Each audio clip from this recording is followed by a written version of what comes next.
Things are escalating really heavily today as Putin is now proposing an experimental high-tech duel between his brand new missile and Western air defenses. In something that I don't think anyone ever expected, Putin is straight up saying, United States, the West, put as many air defense systems as you can in, say, Kyiv. And we're going to send this missile over there and see if you guys can stop it, because we know this missile is non-stoppable or unstoppable. And we got to talk about this because this is the biggest taunt I think we've seen Putin ever do. While he's threatened nukes before, he's always had these red lines. This is the first time he's straight up just saying to the United States and the West, I'm going to send this thing. You say where. Let's do a duel and see what happens, because this is unstoppable and we'll make sure we hit the target that we want. So let's go ahead and break this down, because what we're looking at is earlier today, Putin sat down for an interview where he talked about all the things that he has coming on for Russia. I mean, a lot of it is just a lot of Russian propaganda. And of course, the biggest thing that came up was the threat that he gave just recently, which was they're going to use their new ICBM. It's not an ICBM, it's IRBM, but we're calling it an ICBM because pretty much that's what it is. And it translates into Hazel. The real name of it is Oreshnik. And this thing is kind of intimidating when you understand what it could be if they had, dozens of these. But ultimately, they only have a handful. And the one that they launched into Ukraine was, as everyone says, a dud. Okay? Didn't really cause any damage, and they quickly were downgrading it to, oh no, it was just this and then just that. It could have a warhead, but it didn't.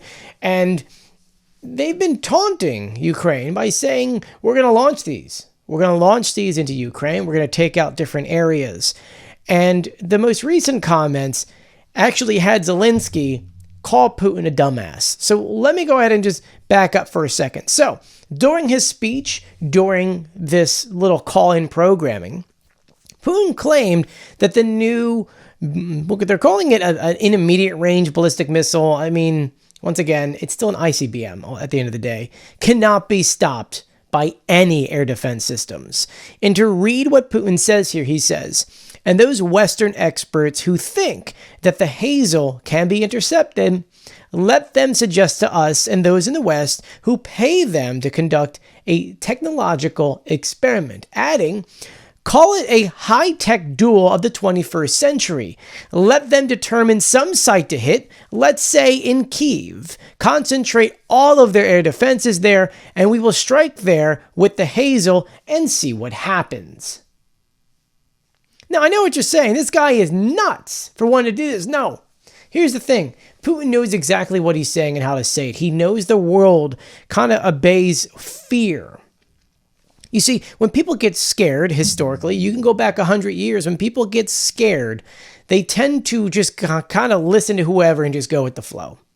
People are easily more manipulative when they are scared. And Putin does that to his own people in his own country. And that's how he's been ruling for this long. He's a dictator. He just keeps changing the rules. But when things like this come out, you're like, wait a minute. Why is he doing this? Because he wants to scare the world. He wants to scare Ukraine. And he also knows that the United States isn't stupid. They're not going to move all their air defense systems to Kyiv, leaving everything else open. Especially when we were told that they only have a handful of these missiles, even though Belarus is getting them, and they're going to have dozens of them, all these things. We're like a year away from Russia to mass produce these things, and by then this war, it should, knock on wood, be over. But these comments came out from Putin, and he obviously wanted the world to react to this. The United States had came out last Thursday saying that over this past weekend, Russia was getting ready and preparing to shoot off one of these Hazels into Ukraine. And Ukraine at that point then turned around and said, yo, we need help. NATO, EU, we need help. And Zelensky just 2 days ago told the Secretary General of NATO, we need at least 19 air defense systems in order to make sure our critical infrastructure is not destroyed by Russia. Because Russia, what they're doing is at this very moment, besides using fear, they also use the fact that they're trying to take electricity and heat from Ukrainians so that they're uncomfortable this winter. They do that by going after critical infrastructure, whether they be steam plants or power plants or grid. They take that stuff out so that Ukrainians would be pissed off and, oh, let's negotiate or let's give this up. But Ukrainians, I don't know if you know a Ukrainian, but they would rather give up everything they have if that means they can be free. They would be happy to lose their house, have no electricity, no running water, no heat. They would be okay with all of that, knowing that Russia does not have control over them. And that's the difference between Ukrainians and Russians, because Russians, they're not fighting for anything. Ukrainians are fighting for every square inch of their country, and they're willing to fight for every square inch of their country. You know, we could talk about left and right about how things are on the battlefield and how Russia treats their soldiers versus how Ukrainians treat their soldiers. Even Sersky today said how in the past 3 days, Russia has been throwing men into the meat grinder and not having really any major gains. Yeah, they've been gaining some things in the Donetsk region, but like, look what happened in the Kursk region, where we're finding out that hundreds of North Koreans are now injured or taken out. And that not only comes because of data taken from Ukrainian drones or recon drones, but intercepted phone calls from nurses in hospitals nearby that are saying our hospitals are being overran because these men are coming in the boatloads. Well, actually, technically, it's train loads. That's the exact translation from that phone call. And so Russia's not doing well. And Ukrainians are taking out oil depots. The Rostov oil depot, the largest in Rostov, is now gone. Russia's not going to get that. 4 oil tankers sunk because not really Ukraine, but it's because Russia needed that money. And so they need that oil, they needed that money, and their ships couldn't take it during a storm, and boom, gone. Ukraine then took out oil trains. We're talking about millions and millions and millions of stuff. And then we saw the storm shadow hit that major factory that had solid fuel and a few other things. So Russia, between that stuff and air defense systems, they're not doing well. They are not. And so Putin feels like he's getting put into a corner, which is why he's making these threats. And so Zelensky had blasted Putin's comments now on social media with a clip of what Putin said. He did translate and put it underneath of it and says, people are dying. And he thinks that it's interesting, ... dumbass. Which is like, wow.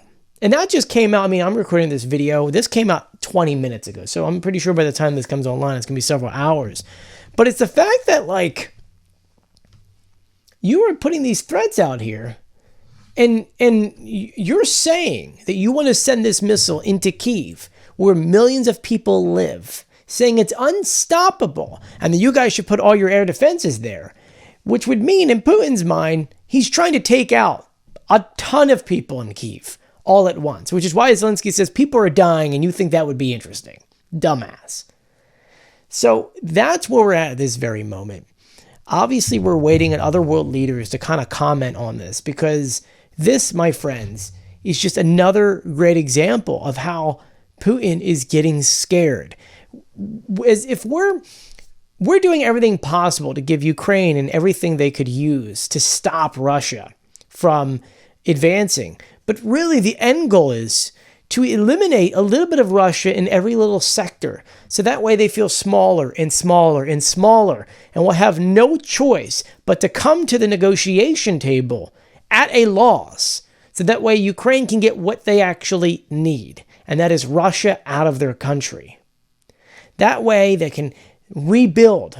They can join NATO so they could be stronger than ever, and then Russia can never do that to Ukraine. And that's only step 1. Step 2 would be to make sure that Russia never does this to any other country ever again, especially when you look to see what's going on in Georgia and Romania and other countries in which Russia is spending so much money to persuade and push people to a certain way.